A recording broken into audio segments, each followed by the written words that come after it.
Welcome. We're about to dive deep into the very first word revealed in the Quran. And, it's a word that really sets the stage for everything that follows. Not with some ritual or a creed, but with a powerful and, honestly, a pretty surprising command. So let's just jump right into this because it's a huge question. Think about it. Before any mention of worship or the afterlife or judgment, the very first word from God to the Prophet Muhammad was Iqra, which means read. Now that was no accident. It was a very deliberate first step, and really, understanding why that was the first word, it changes everything. All right, so let's break down just how significant this opening command is. This one little word lays the entire foundation for how Islam sees us, human beings, and what our purpose is here in the world.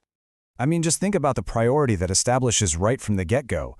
Before anything else, the focus is on education, on being conscious and aware. And it makes perfect sense, right? Because in Islamic law, just like in most legal systems, you can't be held accountable for your actions if you aren't of sound mind. Accountability actually requires awareness.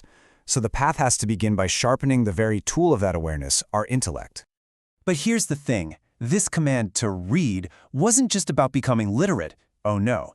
It was a call for a complete overhaul of how humanity even understood knowledge itself. It was basically an epistemological reset for the whole world.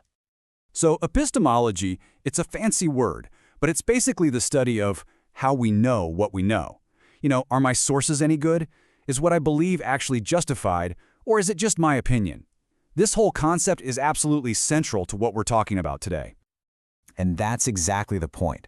The whole mission was about establishing a new, solid foundation for the human mind, to get people to stop relying on rumors and superstitions and instead go directly to the ultimate source of truth.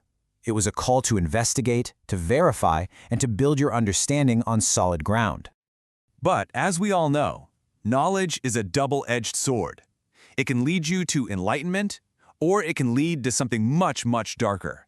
So let's explore that crucial difference and the two very different paths that knowledge can put you on. This really breaks it down perfectly. Look, when you get knowledge with an awareness of the Creator, the source of everything, it naturally makes you feel humble and grateful.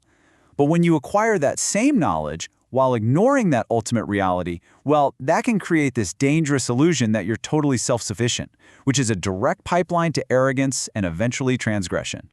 And the Quran points directly to this exact psychological trap.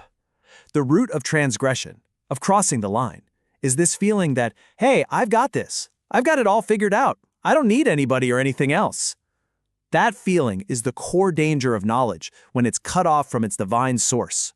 Now, if you want a perfect historical example, just look at the man originally known as Abu al-Hakam, which means the father of wisdom. This guy was smart, he was influential, he knew things, but his knowledge was completely detached from any sense of humility, and it made him incredibly arrogant. So when the truth was presented to him, it threatened his ego, his status, his sense of being self-sufficient, and so he rejected it violently. And for that, he earned a new title, Abu Jahal, the father of ignorance. His own knowledge became the very thing that blinded him. And here's the kicker. This isn't just some ancient story from the history books. This whole dynamic, this trap of godless knowledge, is arguably more powerful and more relevant today than it has ever been before. You can't deny it. Human knowledge has unlocked unbelievable power. We can split the atom, build cities that touch the clouds, and move thousands of tons of steel with the push of a button. We've achieved a level of control over our world that is just staggering. But this is exactly where that downward spiral can kick in. See, the more power and knowledge we get without any kind of moral or spiritual anchor, the more self-sufficient we start to feel. And that feeling can easily lead to denying the need for any higher power. And, well, if there's no higher power, then ultimately there's no accountability. We basically become our own gods. And our modern tools can put this whole process on hyperspeed. Social media, for all the good it can do, can also completely warp our sense of reality and wreck our real-world relationships. AI tools, as powerful as they are, can tempt us to just outsource our thinking instead of doing the hard work of real inquiry. Without a strong ethical compass, these tools just become amplifiers for arrogance and detachment from what's real. But this entire feeling, this whole worldview that we build on the idea of being self-sufficient, it has a fundamental flaw. It's all built on an illusion. Because no matter how much we know, or how much we build, or how much we control. The absolute foundation of our existence is one of dependence, and just ignoring that reality doesn't make it go away.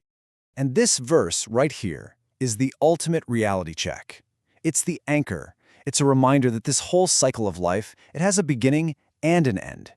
And every action, every discovery, every bit of knowledge, it all eventually returns to its source. Accountability is, in the end, inescapable. And this is where it all comes beautifully full circle. When knowledge is guided by faith, it doesn't just look forward to what we can become, it looks back at where we came from. The Quran mentions that human beings were created from an alaq, a clinging, leech-like substance. Realizing that humble origin, well, it inspires this profound sense of gratitude for the incredible journey to consciousness. Worship, then, isn't some chore. It's the natural overflow of just being overwhelmingly thankful. So we end right back where we started, with a question for all of us. As we learn, as we grow, as we build our lives, which path are we on? Is the knowledge we're gaining making us feel self-sufficient and arrogant? Or is it connecting us more deeply to the source of everything, filling us with a sense of wonder and deep gratitude? The answer to that, well, it defines everything.